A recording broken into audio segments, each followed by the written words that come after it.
नमस्कार, मैं हूं राजेश कुमार। वक्त यूके प्राइम का है। देहरादून में कांग्रेस प्रतिनिधिमंडल ने मुख्य सचिव ओम प्रकाश से मुलाकात की। कांग्रेस प्रदेश अध्यक्ष प्रीतम सिंह के नेतृत्व में ज्ञापन सौंपा गया। उत्तराखंड में आई आपदा के संबंध में यह ज्ञापन सौंपा गया है और प्रीतम सिंह, सूर्यकांत धस्माना समेत कई कांग्रेसी नेता उस वक्त मौजूद रहे।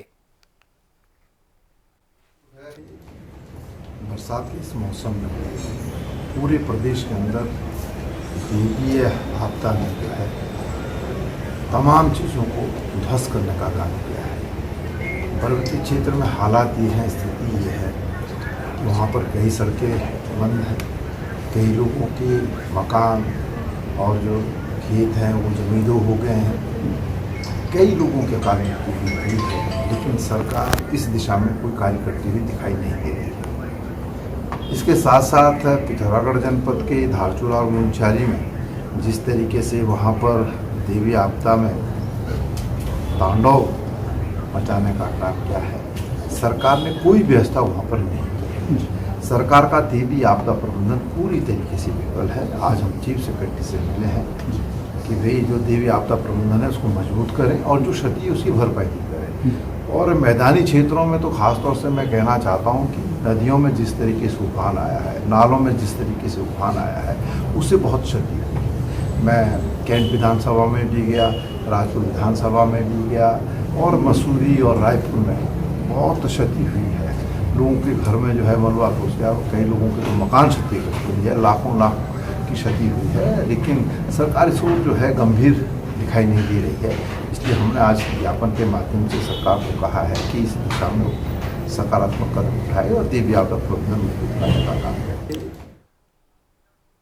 उत्तराखंड में बीजेपी अपना दबदबा बरकरार रखने के लिए लगातार मेहनत कर रही है। इस बीच बीजेपी ने कांग्रेस को बड़ा झटका दिया है। कांग्रेस के कद्दावर नेता और हरीश रावत सरकार के मुख्य प्रवक्ता रहे नरेंद्र रौतेला ने बीजेपी का दामन थाम लिया। बीजेपी कार्यालय में हुए कार्यक्रम में प्रदेश अध्यक्ष बंशीधर भगत ने उन्हें पार्टी की सदस्यता दिलवाई।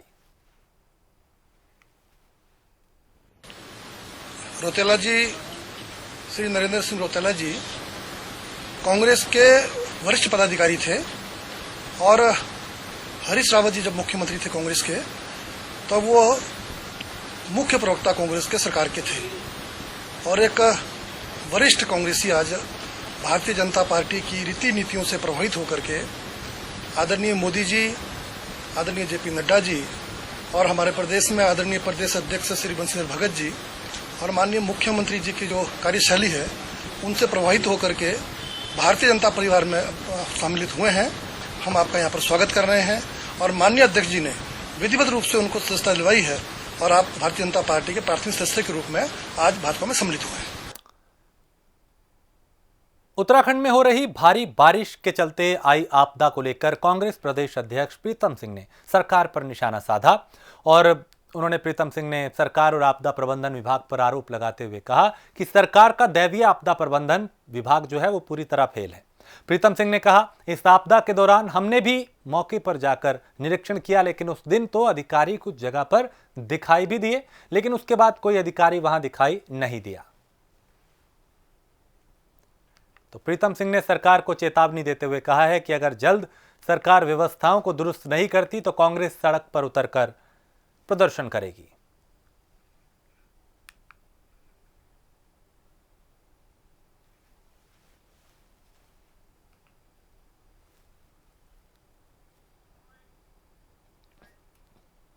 जिस तरीके से बरसात के इस मौसम में लगातार देवी आपदा आ रही है, सड़कें बंद हो रही है, कई लोगों की अकाल मृत्यु हुई है और लोगों के घरों में पानी घुस गया है।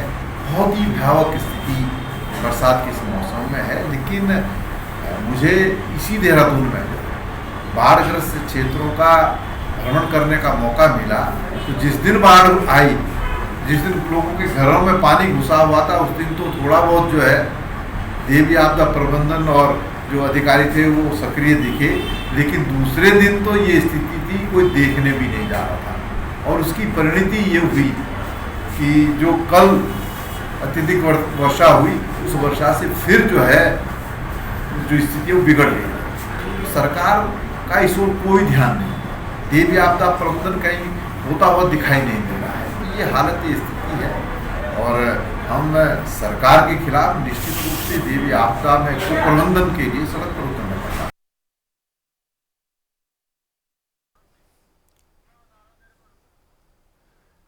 डोईवाला में पुलिस ने भूमाफियाओं के खिलाफ बड़ी कार्रवाई की है, जहां माजरी ग्राम सभा में सरकारी जमीन पर अवैध तरीके से कब्जा जमाए लोगों से 6 बीघा जमीन मुक्त कराई है। देहरादून हरिद्वार हाईवे पर स्थित माजरी गांव की इस जमीन की कीमत करोड़ों रुपए बताई जा रही है, जिस पर भूमाफियाओं ने काफी समय से कब्जा कर रखा था, जिसके बाद तहसील प्रशासन और पुलिस ने ग्राम प्रधान की मौजूदगी में यह कार्रवाई की। प्रशासन की इस कार्रवाई से भूमाफियाओं में हड़कंप मचा हुआ है।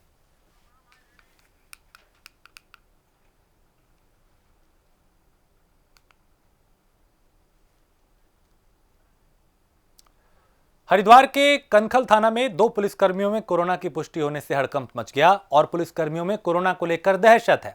कनखल थाना अध्यक्ष विकास भारद्वाज का कहना है, थाने के सभी पुलिसकर्मियों के सैंपल लिए जाएंगे, इसके बाद थाने परिसर को सील किया जाए या नहीं, रिपोर्ट आने पर निर्णय लिया जाएगा।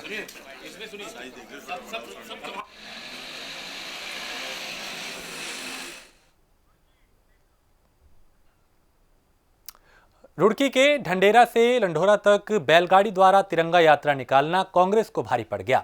पूरे मामले में रुड़की के सिविल लाइन कोतवाली में कांग्रेस नेताओं और कार्यकर्ताओं पर सोशल डिस्टेंसिंग का उल्लंघन और धारा 144 के उल्लंघन करने के आरोप में मुकदमा दर्ज किया गया, जिसके बाद मंगलोर विधायक काजी निजामुद्दीन ने अपनी प्रतिक्रिया जाहिर की।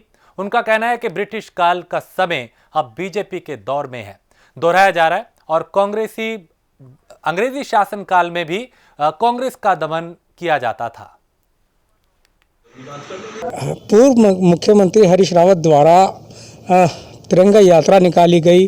हालांकि बैलगाड़ी से ये यात्रा निकाली गई थी, पर उसके बाद 150 से लेकर 200 कांग्रेसी नेताओं पर मुकदमा दर्ज किया गया रुड़की सिविल लाइन कोतवाली में। हालांकि जिसमें पूर्व मंत्री सहित 3 विधायक और बड़े बड़े दिग्गज कांग्रेसी नेता भी मौजूद है। हमारे साथ मौजूद हैं मंगलोर विधायक काजी निजामुद्दीन। उनसे जानते हैं आखिरकार क्या कारण रहा जो इस तरह के मुकदमे कांग्रेस पर किए जा रहे हैं। जानना चाहेंगे जिस तरह से मुकदमे हो रहे हैं, कहीं ना कहीं अगर बात की जाए देहरादून में भी भारतीय जनता पार्टी के जो कार्यकर्ता हैं वो भी सोशल डिस्टेंसिंग का कहीं ना कहीं अनुपालन करते नजर आए, पर कांग्रेस से ही मुकदमे दर्ज हो रहे हैं। क्या कहेंगे इस बारे में? ये तो भारतीय जनता पार्टी ने एक रवैया बना लिया, अगर उनकी सरकार के सामने कोई आवाज़ उठाएगा तो उसके खिलाफ मुकदमे होंगे, उसको गिरफ्तार किया जाएगा। ये तो एक इन्होंने कोविड का ही मुकदमा हम पर किया है, वरना ईडी, इनकम टैक्स और जाने क्या क्या मुकदमे और गिरफ्तारियां ये लोग कर रहे हैं और हम सब के लिए तैयार हैं। हमने मानसिक रूप से, हमारे सभी सहयोगियों ने, हमने अपने आप को मान लिया कि सरकार के से हमको लड़ाई लड़नी है। ये कुछ भी दमनकारी नीति अपनाए, हम लड़ने को तैयार हैं। महाकुंभ 2020 1 जनवरी से शुरू होने जा रहा है, जिसमें करोड़ों लोगों के आने की, श्रद्धालुओं के आने की संभावना है। सभी श्रद्धालु जनपद हरिद्वार के, हम सब के, चाहे सरकार उनको मेहमान माने ना माने, लेकिन हम सब के मेहमान होंगे। हम सब उनको अतिथि के तौर पर हम उनको देखेंगे और हरिद्वार एक सौभाग्यशाली जनपद है जहाँ करोड़ों की तादाद में लोग श्रद्धालुओं के रूप में यहाँ आएंगे। कहीं ना कहीं सरकार बौखलाई हुई है। मैं वो श्रद्धालु राष्ट्रीय राजमार्ग से ही नहीं बल्कि जनपद के जो अन्य मुख्य मार्ग हैं उनके से ही हरिद्वार तक पहुंच पाएंगे। अगर ये मुख्य मार्ग टूटे हुए होंगे तो श्रद्धालुओं के पहुंचने में दिक्कत होगी। तो कहीं ना कहीं विधायक का कहना है कि अंग्रेज़ों वाला जो इस दोबारा से राज आया है और वही नीति भारतीय जनता पार्टी अपना रही है। आवाज़ों को दबाया जा रहा है और ये बिल्कुल नहीं होने दिया जाएगा। आगे अभी इनका आंदोलन और भी उग्र होगा। अब देखने वाली बात होगी कि सरकार बनाम कांग्रेस की लड़ाई कब तक जारी रहेगी और कहाँ क्या इसका अंत होता है। मैं अरशद हुसैन, प्राइम न्यूज़, रुड़की। हरिद्वार में गंगा नदी उफान पर है, जिससे हरिद्वार के कई इलाकों पर बाढ़ का खतरा मंडराने लगा है। हरिद्वार के लक्सर, खानपुर, श्यामपुर और कांगड़ी में लोग दहशत में हैं। वहीं आपदा प्रबंधन विभाग लगातार सभी गांव और बाढ़ प्रभावित चौकी पर कर्मचारियों की तैनाती कर रहा है।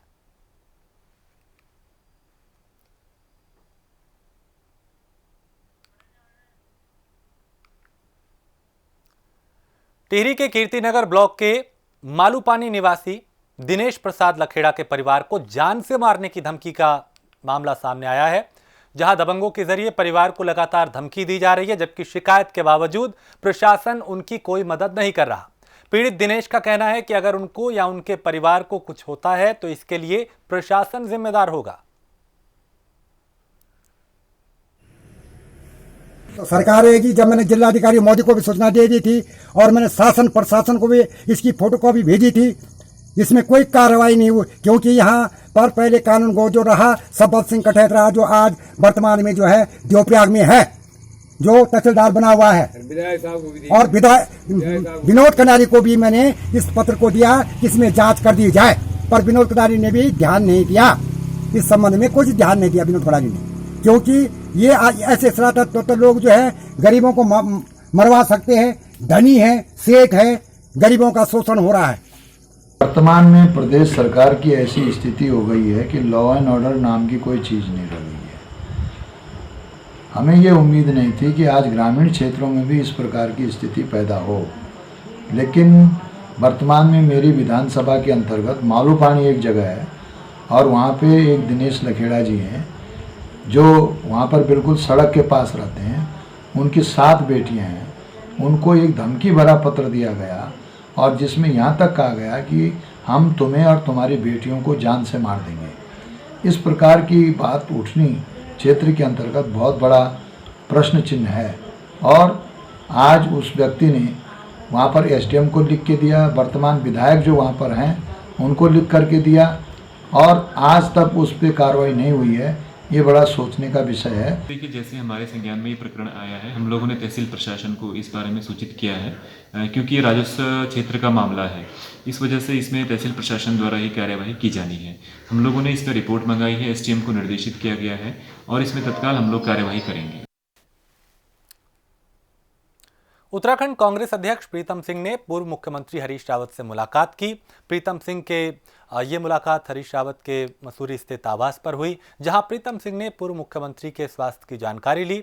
दरअसल हरीश रावत स्लिप डिस्क की समस्या से जूझ रहे हैं।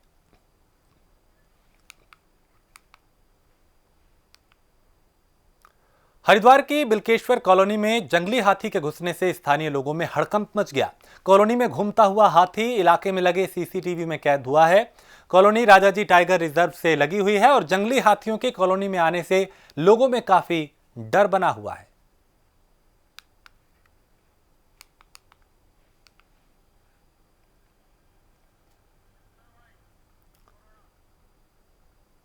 देहरादून नगर निगम में उपनगर आयुक्त कोरोना पॉजिटिव पाए गए हैं, जिसके बाद नगर निगम को 2 दिन के लिए बंद कर दिया गया और सैनिटाइजेशन का काम किया जा रहा है। वहीं उपनगर आयुक्त के साथ काम करने वाले 4 लोगों को आइसोलेशन में भेज दिया गया है। नगर आयुक्त विनय शंकर पांडे ने उपनगर आयुक्त के कोरोना पॉजिटिव होने की पुष्टि की है।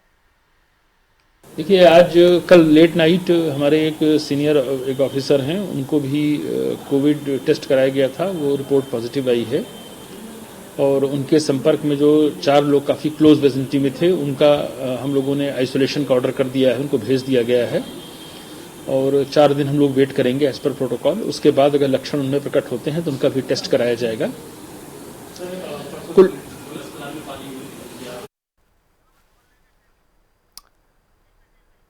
रुद्रपुर के कोतवाल समेत 10 पुलिसकर्मी कोरोना से संक्रमित हो गए हैं। कोतवाल की जांच रिपोर्ट कल देर रात पॉजिटिव आई थी, जिसके बाद कोतवाली में तैनात 2 एसएसपी और दारोगा समेत पुलिसकर्मियों का रैपिड टेस्ट किया गया, जिसमें 10 पुलिसकर्मी कोरोना पॉजिटिव पाए गए।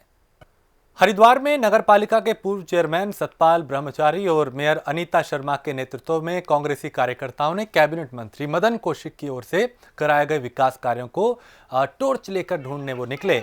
इस दौरान कांग्रेस के कार्यकर्ताओं ने नगर निगम के नए भवन पर मदन कौशिक के खिलाफ धरना प्रदर्शन किया और सतपाल ब्रह्मचारी ने कहा कि शहर के सारे ठेके, चाहे वो जियो लाइन के हो या भूमिगत बिजली लाइन के हो, सब मंत्री के भाई भतीजों को दिए गए।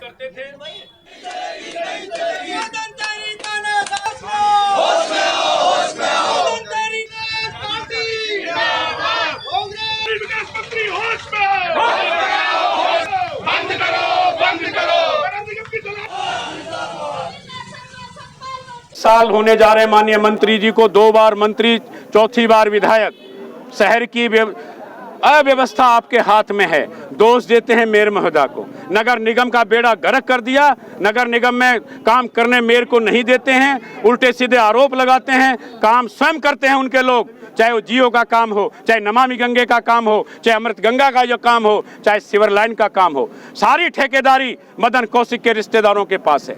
मैं कहना चाहता हूं आपके माध्यम से माननीय मंत्री जी, इस हरिद्वार को बसने दो, मत उजाड़ो शहर को। आपसे 20 साल का हिसाब किताब लिया जाएगा। साल पहले जो हम आज ये बिल्डिंग देखने आए हैं, इसका शिलान्यास माननीय शहरी विकास मंत्री मदन कौशिक जी, माननीय मेयर साहब मनोज गर्ग जी ने इसका शिलान्यास किया था।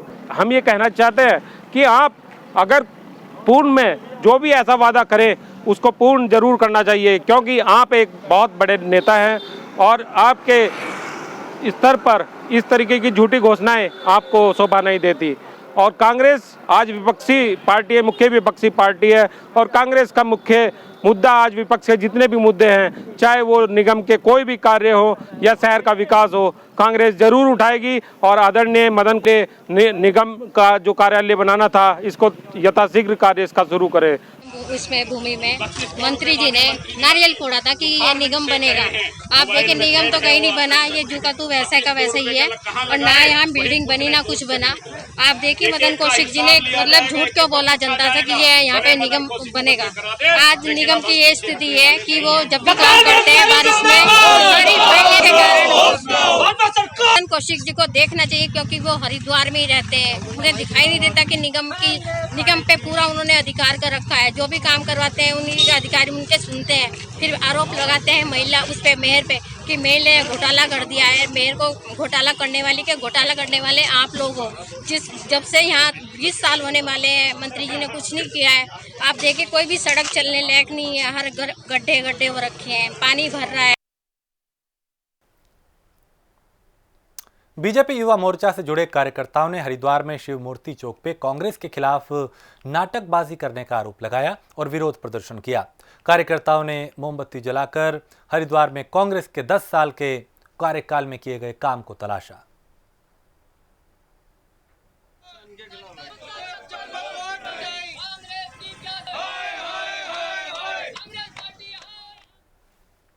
हरिद्वार में उत्तराखंड क्रांति दल पार्टी के जिला अध्यक्ष राजीव देशवाल ने अपने क्षेत्र की सभी विधानसभाओं में जाके लोगों से जनसंपर्क किया। इस दौरान लोगों ने उनकी समस्याओं को जाना और जल्द ही परेशानियों का समाधान करने का भरोसा दिया। उसके बारे में भी हमेशा चर्चा करते हैं, हमारे होंगे। सितारगंज ग्राम प्रधान संगठन ने विकास खंड अधिकारी के माध्यम से मुख्यमंत्री को ज्ञापन सौंपा। ज्ञापन में हर घर नल, हर घर जल जीवन मिशन के तहत निर्माण योजनाओं को ठेकेदारी प्रथा से मुक्त कर ग्राम पंचायतों को कार्यदायी संस्था बनाने की मांग की है।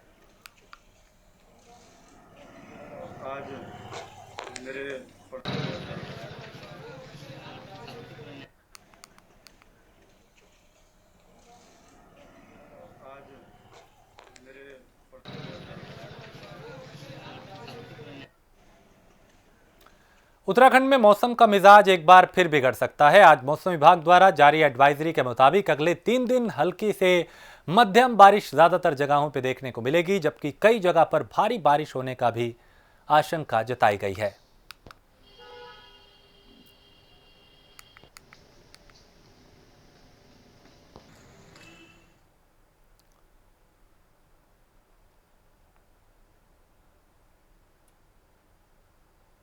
तो मौसम विभाग ने एडवाइजरी जारी की है, जिसमें आने वाले 3 दिन में कई जगह हल्की बारिश तो कई जगह मध्यम बारिश होने की संभावना जताई है। रुड़की के सिविल लाइन कोतवाली क्षेत्र के बेलडी गांव में 2 पक्षों में विवाद हो गया और खूनी संघर्ष इतना बढ़ गया जिसमें कई लोग घायल हुए, जिसे लेकर पुलिस ने दोनों पक्षों के कई लोगों को कोतवाली बुलाया। वहीं सब इंस्पेक्टर बारू सिंह चौहान का कहना है कि दोनों पक्षों को कोतवाली में बुलाया गया और पूरे मामले की जानकारी ली जा रही है।